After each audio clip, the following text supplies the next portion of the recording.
Hello, everybody. Rod Baker, God and Rod.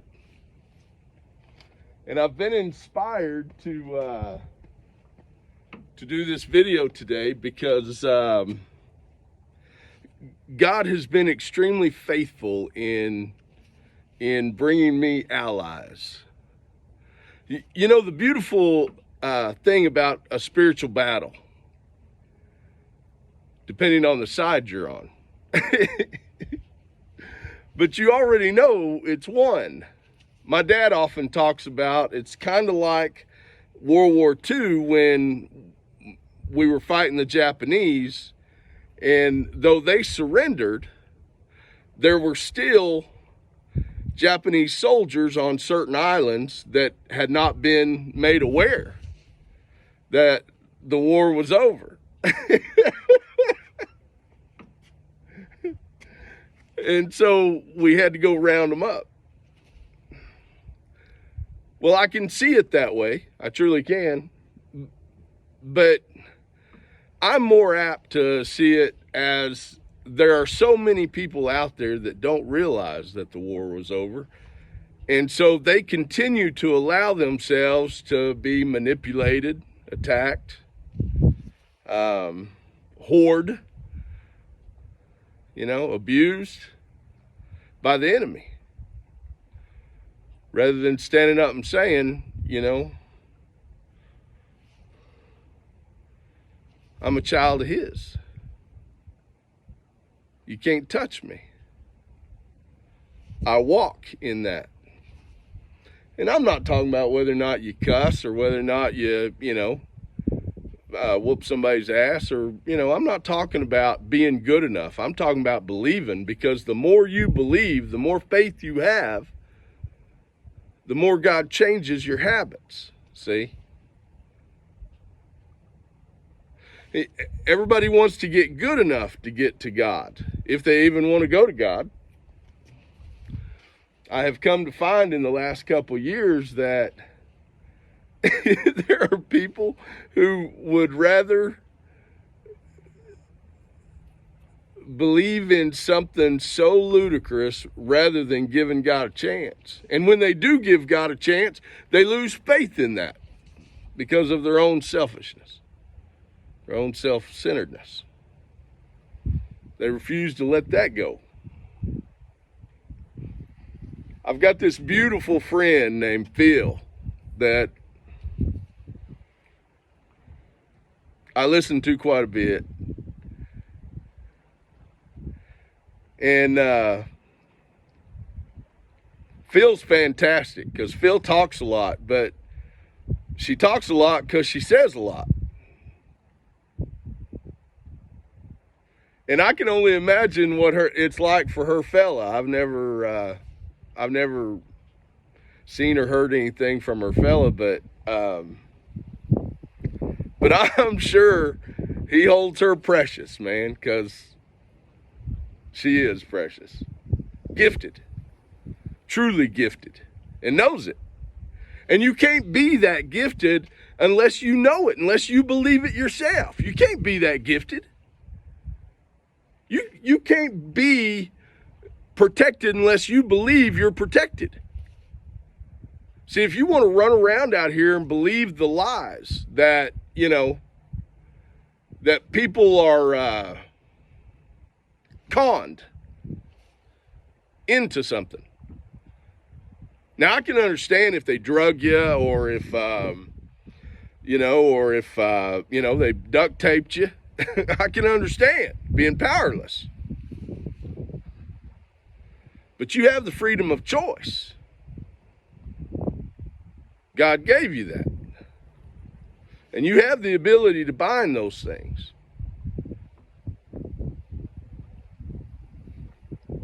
And I love the saying, Phil was talking about it today, that nobody can take you off your path of what's predestined for you.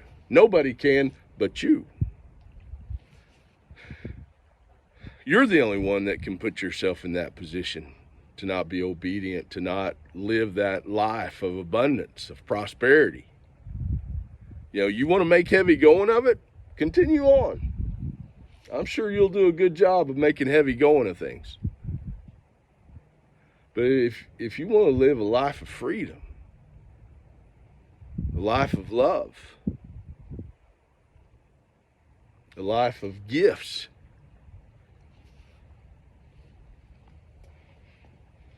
where life itself is a gift,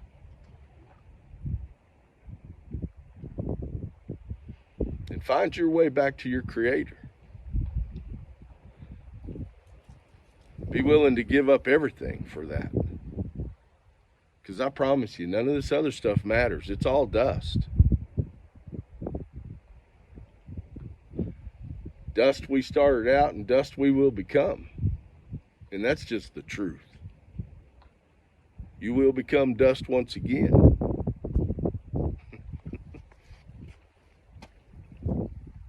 So I enjoyed Phil. And I still enjoy Phil. Phil's a good one. I got a friend named Dream. That's a good one. And there's several other ones. There's several other ones, and they know who they are because I tell them. I inform them that they're important to me. And if you can't inform somebody that they're important to you, I promise you, they won't know. As intuitive as they are, they will not know, or they will not care. One of the two.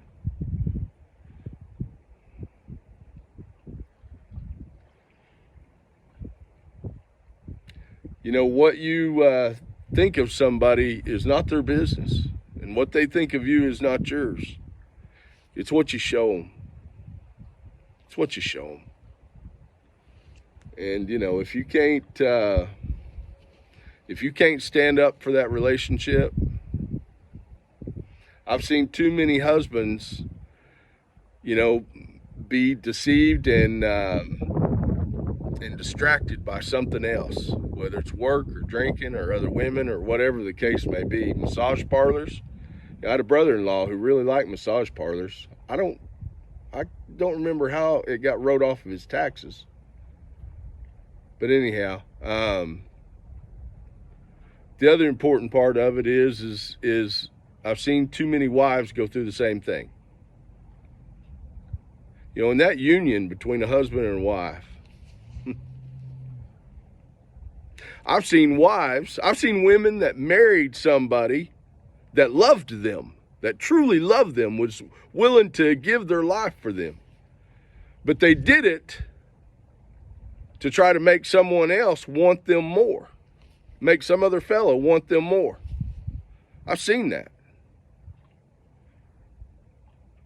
Almost makes my stomach sick thinking about it now. And then, you know, come find out that person they were trying to make jealous was just using that person to get to the guy that they married because he was a bisexual. He was in love with the guy that she married, and she married him to make that fella jealous. And then I think he took all her money or something, or tried to. Who knows? Who knows what happened with them? It's a shame. It's just a shame. People can't be authentic. They can't be real. They can't be who they are because they don't know who they are. You know, one thing I know for sure is my name's Rod Baker, and that's who I am. And it took me a long time to get to be the Rod Baker that I am today. I'm sure not going to let somebody take that away. I'm not. I'll give.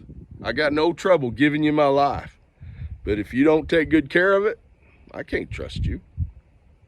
If you don't take good care of your own life, how are you going to take good care of mine? And I'll try to show you. I'll be as patient as I can. But, you know, when you become unkind to me, I'm done. I'm done. I don't have to trust you. I don't have to like you. I don't have to be around you. God did not say that. What he says, I have to love you. If you're my enemy, I love you. And I'm patient. I patiently watch God take care of business in your life. I do. I patiently watch it. There's somebody I knew that let's see, 30 years. I watched their life completely go downhill for 20 years is what it took. 20 years.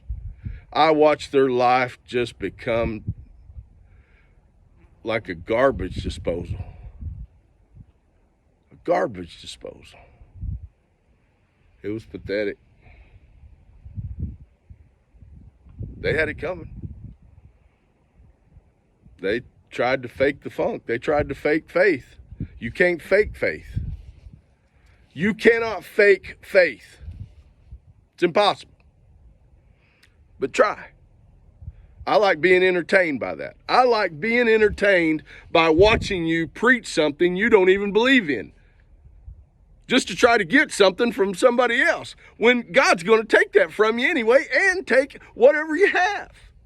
Your whole entire life will become ruined. He will not take your life, because you know what? It's so much better to watch you go through this stuff. It is so much more entertaining for the rest of us, for the true believers.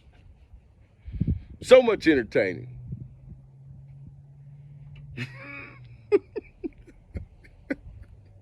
You reprobate.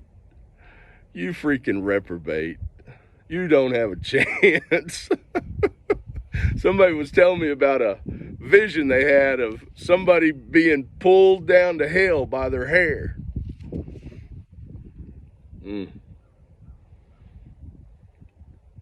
Or the collar of their shirt. Because they sure can't have any facial hair, huh? You know, I can't imagine what it would be like to lose the love of your ancestors. Of your ancestors. To lose the protection of God and your ancestors. Wow. That'd be loneliness. And to take your mind from you. You had a chance. You were warned. I warned you. I've been warning you for a couple of years now. And you chose differently. Some of you I warned for 20 years, and you chose differently. You wanted to be resentful. You wanted to hate the gifts that other people have. Be jealous. Be envious. Why do you think you're getting what you get? It's what you gave. You gave selfishness. You gave hatred. You gave haughtiness and pride. Ego. You gave it. You didn't surrender to the Most High. You couldn't even take a knee in front of people. What do you think's going to happen? You can't even apologize. Can't make an amends. You don't know how. You'd rather run from it and wait until everybody else goes through what they go through. Try to make it look like you got something you don't. Go ahead. Let your ego run you straight to the pits of hell. Yeah. Straight to the pits of hell. You ever think you're going to have peace in life ever again? You're not. You're not. Peace will elude you. Yeah. The Holy Spirit will see that. Jesus didn't come to bring peace. He brought the sword. The sword. The word of truth. It either blesses or it curses. It's got life and it's got death. And guess what? Guess what, Munchkin?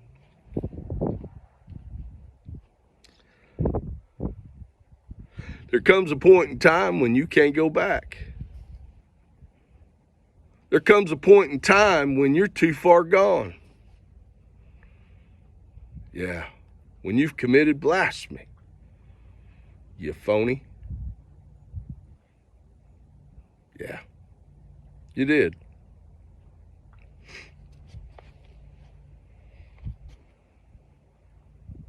I think I'm going to take a walk in the woods.